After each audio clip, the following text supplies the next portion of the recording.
The 12 o'clock session. Looks like people are filing in to join us for this afternoon session.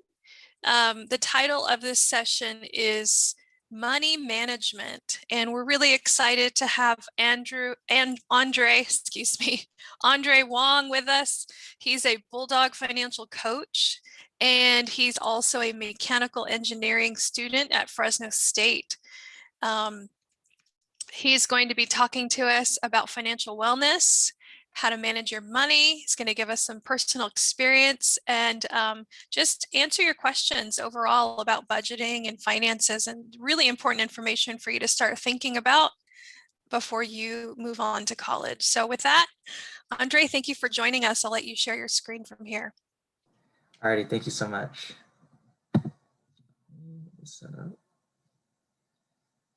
So let me full screen this. Can I get like a quick reaction? Like, this is full screen for the presentation? Yes, we can see that. All right, wonderfully. So we can get started. Well, hello everybody, and good morning. Welcome to the presentation of Saving Up for College. My name is Andrei Wong. I am the Bulldog financial coach at Fresno State. And on the brief introduction, I am a mechanical engineer. And at the moment, I'm also taking online classes as everybody else in our particular situation. So to move on, here are some of the topics that we're going to be going over for Saving for College. There's scholarship. We're just going to go through each of these different topics and why some of these are kind of important to think about at your current state. Either you're in middle school, or you're going to high school, or you're actually going to college in the next semester. So getting started with applying for scholarships. So at the moment, this particular, just for applying for scholarships, is totally underrated. A lot of, what you can say, a lot of scholarships actually go unclaimed because a lot of students don't actually really know that this option is out there. I remember when I was back in high school that our teachers would always hammer the idea of like, there is free money out there, you just gotta go ahead and apply for it. And at the time, I didn't really pay attention until I heard the story that someone in our school actually banked off of all these scholarships and he stockpiled it. And that's the way how they were able to pay for college. So that kind of influenced me of wanting to look more into this. So when applying for scholarships, there are different requirements. So sometimes you need to write an essay, a letter of recommendation, some creative projects, or involvement, or some quick questionnaires.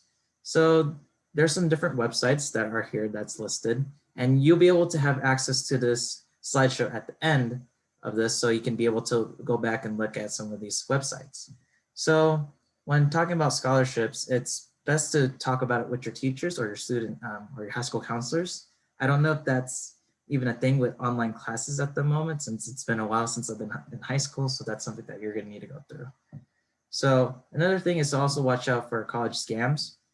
There is a link at the bottom, but from my experience when going through some of these websites, they're pretty safe, but just to make sure you got your grounds covered, just to check out like what are things to look out for. But to wrap out this part, scholarships are totally underrated and you should probably just sign up for some. So when it comes to the scholarship research, again, elaborating from the last slide, it is free money. And this is grants for just for different aspects of from your gender to your ethnicity or to your birthplace of where you were born. So applying for multiple scholarships is the best way to go, just to improve your chances of even getting the grants or the monies. So again, from the last slide, just filling out some of the basic requirements, like a letter of recommendation. If you don't know what that is asking your teacher and telling them if they can write you a letter of recommendation. And basically what's supposed to do is they're supposed to tell you like, this student is highly achievable in both his classes and in and out, being able to work with students from at least before COVID. So, and then writing a cover letter would be understanding of where this scholarship is coming from and just taking interest in trying to figure out like, why should they take you on this grant? So when you write this cover letter, it's supposed to make you stand out more from the competition.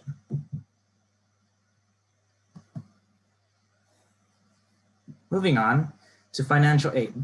So with my experience from coming out of high school, I actually remember doing this on my senior year. So at your cases, I don't know what seniors are doing with online at the moment. And I do hope that you're actually signing up for these different applications because that's what I did. So either through Zoom or in person, signing up for FAFSA is another way to pay for school as well. So this is supposedly money that the government's giving you for a particular situation for your parents of their income. So there's 3 different types of financial aid, which is your FAFSA, which I am actually currently using, and you have the DREAM Act and the California grants. So all these applications are for free for federal students. So the qualifications right here is you got to be a U.S. citizen, a valid Social Security, and it seems to be there's some registration for males, and for enrollment, being able to get an eligible degree or certificated degree, and maintaining a satisfactory in academics and progress. So just doing well in school and trying your best not to slack off, really. And for the DREAM Act, some of the qualifications isn't as needed. So you need to be eligible as an assembly bill at the 5040 as a DACA student. And for the Chaffee grant, you need to be a former foster youth who was awarded from the court and reach at the age of 26 to participate in the program. So you'll be able to go through these slides again if you need more questions, and also the links are there if you need more in depth on the qualifications. So when should you apply for some of these financial aids? So all 3 of these financial aids are open from October 1st to March 2nd every year. And you need to apply to these or whatever financial aid that you need a year before attending school. So in my particular case, I had to keep up signing up for FAFSA to be able to go to school. I haven't done for this year's 2020 and 2021. So that's something I need to do so I can able to attend school without having to pay out of pocket. And the links are right here. And again, you'll be able to have access to this particular site if you need to go back to this. All right, for the middle schoolers, so some things to think about. And it's kind of hard to go into these topics because I can understand that you're barely getting out of elementary school and you're like finally getting to like middle school. And I can totally relate when I was going through this age. So things to consider is to just think about some of the interest or your future. So just bringing up the idea of like, what are the things that I like at the moment? And right now it can just, from what I can look from my nieces and nephews, all of them are on their devices. They're on TikTok and they're looking at YouTube videos or playing video games, but just trying to see some of the basic skills that you can get from. So one example would be trying to actually, since you're on your phone, why not taking the idea of wanting to know how to code? So most of these ideas that are interest for young students is just trying to figure out of what they can apply what they're doing right now to being able to do it as a career. So just thinking about what you're doing now as a possibility of what you want to be doing for a career in the future. Another thing to think about is also cost. So the cost of going to school. So this is something that you really don't think about at the time you're in middle school because you're just kind of letting the wind go and you're like just turning in your classes just and making sure you don't fail for the year. But actually looking over and seeing what classes that you should be taking, not what classes, but what school you want to be going to, at least having some idea. So either going to Fresno State or going to community or going to Clovis, like just trying to see where you would want to go at least, because after middle school, a majority of everybody kind of just jumps into high school already. So just being prepared of like, what college do I want to go? Do I want to go to college or do I want to go to community? Also preparing for yourself. So this is kind of a hit or miss with people, but if you're a senior going out of high school into your freshman year in college, you can probably understand the need of taking AP courses. So AP courses is in terms of advanced placement courses. So they're taking college courses into high school. So this would help you get ahead in college for taking all your GE classes. So GE, so your English, math, science, physics. So any general ed classes that you need to take, you can take it in high school as an AP class. But the trick is you need to pass the AP test to be able to get college credit to be able to transfer. And this can be either a hit or miss with people because the workload is what intimidates a lot of the students that don't want to take it. And I would say, yes, the workload is intense. From my experience from taking Human Geography, and AP Computer Science. And there's another class that I took, AP American History. There is a lot. So the best way to do is just to prepare of how to take better notes. And I can get a little bit more elaborate at the end of this presentation. I'm going to be giving out my personal tidbits on how to actually prepare for stuff like this. Another thing is to just get involved. So if, say your current situation is you're coming from high school and you really didn't do much, or because of COVID, or you just never find anything at your particular high school any interesting, you do not need to worry. College is where it's at, or at least what I think. I am a part of 2 different clubs in the engineering program at Fresno State, and also just from the different events that are actually happening. There's still a lot of things that are happening online through Zoom or Discord, if you're familiar with that application. But on my emails, I get a lot of things of just being a part of different Zooms or workshops. So they're still trying to get things involved. So as long as you apply yourself and you find interest in some of the things that are available to you at your current situation, try to get involved, because this will also help you out when you're trying to find a job and trying to put all this stuff into a resume, which I think I can talk about at the end of this presentation to get a little bit in depth. But moving on, so looking for funds. So to go back on the previous slides, taking a look at scholarships and also seeing if you're eligible for any of the different financial aid programs, just to see that you're not making, you're not paying out of pocket when you're going to college.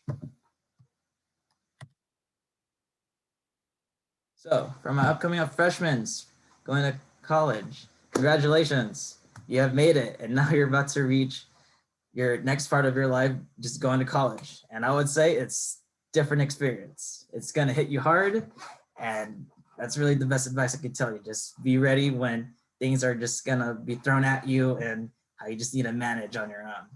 So when things something to consider about is either going to a university or going to community. So at this point of your life, it's really up to you if you want to consider on actually pursuing this.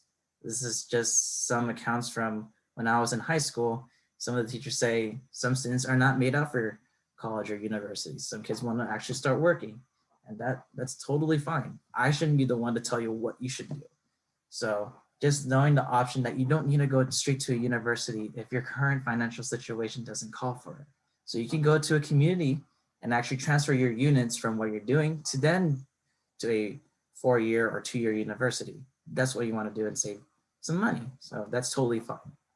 And some of the costs of tuition at the moment right now for state and Fresno community are on your right-hand side. You can see right here. It might not be relevant to you right now, but it's something to keep in mind later when you're actually going to college for my high schools and middle school students. Another thing to consider is either transportation. So at the moment with COVID, the idea of buying a car sounds relevant, and by all means, it is. Trying to get transportation from your house to going to school or taking public transit, that's another thing that you have to worry about. But from what I've been reading on some of the articles when researching for this presentation, that getting a car can add a little bit more on top of what you're paying for college. So not to say that you shouldn't buy a car, but just seeing the option of if you do need to buy a car or if you can get away with it by having your parents take you or taking public transit, but just finding ways to see how you're trying to spend the least amount. But here's the average on buying cars on the right-hand side and how much it can add up. As much as the numbers won't make sense at the moment right now until you're actually in the field or you actually ask someone that has experience in this, it does add up on top of if you're going to be moving out and be living on your own. So on to the next slide. So yes, so either living off campus or on campus. So meaning if you're going to live on your own with your buddies or living near campus or within the dorms. So things that you need to worry about is now groceries and rent. So if you don't have skills of like trying to take care of yourself, like being able to cook, being able to do your laundry, being able to pay your bills, that is something that you're now going to need to consider if you're going to be doing such activities like this of living on your own. And here's some of the average costs on your right to show you how much they may add up for an average month. And again, it might not make sense at the moment because you're not in that particular situation, but it's best to see if you know anybody that can just tell you some of the words of mouth of like living on your own or being in college, because it does really give you a sense of an idea of like, huh, that's really what I'm going to need to pay in college. So just trying to network as much as you can at the time that before you get into college. Another things to consider is buying a laptop or building a PC. So they can range from, well, at least I recently built a PC with the current situation of COVID, which was probably my greatest investment, since now I'm able to work more efficiently than working on a, like, how you can say it, like a 2010 laptop, which got me through high school. But things to consider is either building a PC or a laptop, because having new hardware just to help you out in school can actually really help you out. Buying books is also another thing to worry about, because books can cost from $5 all the way to $500. So there's a secret link that I'm gonna share with y'all secretly at the end of this presentation of where you can price match different books once you're in college. And then lastly, if you're not paying for your own phone, or you've been having that same phone ever since middle school, maybe now's the time to actually upgrade and pick out a brand new phone. I know what Apple, AT&T, they're now releasing the brand new iPhone. I feel like it's kind of not the best idea to re-release new ideas and just recycle some of the things, but being able to buy yourself a brand new phone is also another thing that students look towards. So straight into basic finance. One of the things that you need to actually start thinking about is budgeting. So what's in a budget? So it takes only 3 easy steps. So the first step is just to track of what you're spending. So once you're tracking on the first, well, I should say 30 days, but not in 30 months, but in the first 30 days that you're spending, you want to see if you're of where your spending habits are at. So through online shopping, keeping your receipts, and also checking your bank account history of where your money is going. And then the second step is to categorize of where you're spending. So I think it's in the next slide, I'll be explaining something that's related to this. But when you're categorizing or where you're spending at, it goes from your needs and your wants. So to differentiate what those mean, so a need is thinking like, man, that Xbox X or that PS5 looks pretty nice, but I really do need to pay for my phone bill and rent so I can have a roof over my head. So if you get that analogy, that's from your needs and your wants. And the next step is to create your own budget. So either going to Google Sheets or Excel, Microsoft, or just going analog and using paper and pen. But all of this is just the basic essentials of actually creating a budget. So here we go. So this is to hammer down on how budget works. It's the 50-30-20 rule. So 50% of what you're making or what you're getting goes into your prioritized like needs. So your housing, transportation, insurance, groceries, that is going majority of all things that needs to keep you afloat in your day-to-day life. Your 30% goes into your wants. So if you save up, you can probably get that brand new PS5, or being able to hang out with your friends, or once restaurants and movie theaters start opening up, and hang out and watch some brand new movies. And the 20%, it then goes into your financial future. So retirement, being able to save up for your savings, or just paying off debt or student loans. So this is the best way to just understand of how budgeting works. It's just a 50-30-20 rule. So another thing that we get when students come into our office is they kind of don't understand the difference between banking accounts. So just to get it real brief, there's 3 different types of banking accounts that you should get once you turn 18 when recommended. So a checking account is where you're gonna have all your monies or all your disbursements into this particular account. So this is where everything is kind of like, you can say it's like an airport. So this is where your paycheck would come in, your allowance, or even birthday money. They would all come to this main account first, which then will lead to your second account, which would be your savings. So to go back on the 50-30 rule, once you spend the amount of money that you need for all your needs, and then you have that little left of money saved, you can then transfer that into your savings account. So the savings account is just for the extra money that you have in hand, after paying for all your bills. And then moving on to your emergency accounts. So this is an account for anything for life's unexpectancy. So say if your laptop breaks, you have money to instantly buy a brand new laptop if you need to. Or if you own a car, you need to buy a brand new engine. You have money that's already right away that you can already pay for without having to put yourself in the dangerous situation of getting a credit card and having to own a bank because you use their money to pay for your car engine. Now you have to worry about interest and also trying to be able to pay for a bank. So these three would be your main banking accounts that you need. So you have your checkings, your savings, and then your emergency accounts.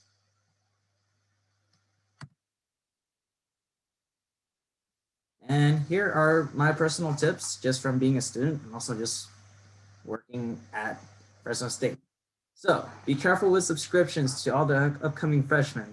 It is really easy just to slide your debit card to be like, Disney Plus doesn't sound that bad and WandaVision looks pretty neat. But once you start stacking up all your subscriptions, so you got Grubhub, Disney Plus, Hulu, what else? Or like subscription boxes like Loot Crate or different types of crates that are now available, it will start to stack up. So be careful when you're sliding your when you're making a new subscription, because this can easily go underneath the rug and you don't realize how much money you're actually spending. So be careful with these. Comparing prices. So, there's a spell error there. Let me fix that. But aside that, comparing prices. So a lot of people, well, you can say students, they like to impulse buy, or at least not to think of what they're buying. So it's just best to compare some of the prices that you're looking at. So personally, for using me as an example, I might have heard this commercial, but honey, it does work. Getting coupons to come in to lower the amount of prices that you're buying stuff online, it works. So being able to use honey or just being able to compare prices from either Target, Walmart, or Amazon just to see which is cheaper, because saving that extra bit of dough does go a long way, because then you realize you want to buy something else. And now since you have that extra money from being able to price compare, you can now buy that thing. So on the previous slide, how I was talking about the different books that can range from $5 to $600 or $500, this is the website that you should go every time you need to buy brand new books. It's called Slug Books. And what it does, it's a price comparison where it shows from different websites, from Chegs, Amazon, the virtual source, from different platforms of where they sell books, and they compare the prices. So either you can get your books digitally or you can get them physically. And it compares the prices from the most to the least from different websites. This is what I've been using when I need to buy books. And I don't know if a lot of students actually know this, but this is a little word of mouth, so I gotta keep this a secret. So another tidbit is to ask your teachers or counselors. So if currently, this is for my high schoolers and middle schoolers, if you have contacts to your academic counselors, please take advantage. Not to take that out of context, but these are the people that are actually going to help you understand what you want to do once you get to college. From personal experience, a lot of my friends didn't know what they want to do when they're actually going to college. And a lot of them were undeclared, and they didn't know what to do. Being able to talk to your counselors, or actually being buddies with a teacher and just asking them like how do I get to college, or just bring up the question like, why should I consider college? What am I good for? Or like, why is it important? And just being able to hear another source telling you their experience, because they had to go to college to be able to teach you. So just getting some of the benefits out of them and just saying like, you can take this path because this is what I took when I was in college. Or if you're with a counselor, they can hook you up with like, oh, there's a possible scholarship that's available. Another thing that my counselor also offered was field trips to campuses as well. When I went to high school, my counselor offered 3 different field trips to go to 3 different campuses across, I think it was Fresno. So I went to, Monterey Bay, so around the Bay side, which was really nice campus, something I would want to consider. So just reaching out to your teachers and your counselors and just bringing up college, like, why should I care about this? Like, what should I look for? Those are just questions just to get your mind rolling and thinking about for the future. So, and then lastly, you have some YouTube searches. So I listed some of my personal favorite YouTubers that talk about college and productivity.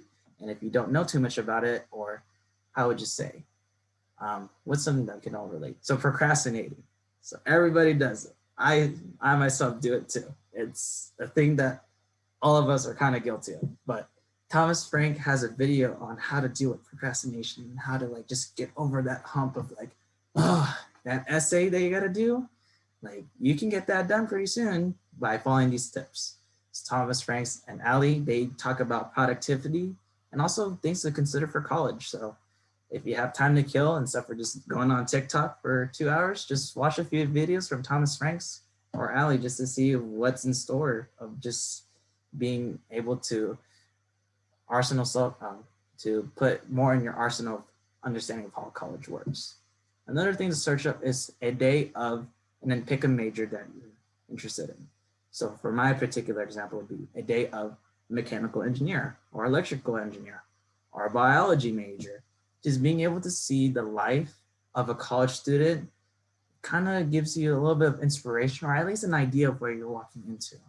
So like being able to see like their morning routine or like going to class or like some of the classes that they're taking. So at least you can self-insert yourself in that situation once you're already there. So again, some of the things to talk about is procrastination and time management, because that seems to be the thing that a lot of students are really struggling with. So just typing those and just trying to figure out those two topics before you get to college will really definitely help you out. But besides that, I think we have reached the end of our slides. So here is a bit.ly link that I'll also share on the comments section. Is there comments or the chat box? I'll share it in the chat box so all the students here can be able to have access to this. But besides that, I think our last slide is just a conclusion. But yeah, besides that, thank you so much for coming for this presentation, and I hope it does help everybody out because this is something to actually consider for the future. Andrei, thank you so much. We do have some questions in the chat. I don't know if you had a chance to take a look, but I have been seeing it. I didn't know if I wanted yeah, to. let's go. I'll read them out and you can answer them. How about that? Okay. And if there are any more questions, you can just pop them in the chat as well. Okay, so you had talked about your computer. You kept the same laptop all through high school, and then it sounds like maybe you then bought a new one for college. So the question here is, do you recommend to get like a PC in parts, so you put it together yourself, or like what do you have any recommendations on how the technology fared for you? Now you're a mechanical engineering major, so you probably have a little more technical skill with how to make something last a lot longer. Okay, so just to check on time. All right. So for building a PC, for my personal, I just say, with my personal bias, I feel like building a PC is more cost efficient than buying a laptop, because laptop can range from like $1,200 to like $2,000 for a laptop. I personally would not go above $700 to $600 on a laptop, because now they're reaching like to a price point that like you might as well build a PC.